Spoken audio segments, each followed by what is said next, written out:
కాయమెంత భయాన కాపాడినను గాని ధాత్రిలో అది చూడదక్కబోదు. ఏ వేళ ఏ రోగమెమరించును సత్వమందంగజేయునే చందమునను.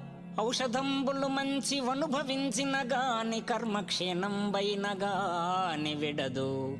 కోటి వైద్యుల గుంపు కూడి వచ్చిన గాని మరణమయ్యడు వ్యాధి మాన్పలేరు. జీవుని ప్రయాణ కాలంబు సిద్ధమైన నిలుచున్న దేహమెందొక్క నిమిషమైన. భూషణ వికాస శ్రీధర్మపుర నివాస దుష్ట సంహార నరసింహ దురిత దూర.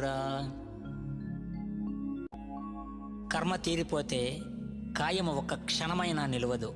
ఈ కాయము నిన్ను చేరుట ఖాయము. అట్టి జ్ఞానాన్ని నాకు అనుగ్రహించు తండ్రి.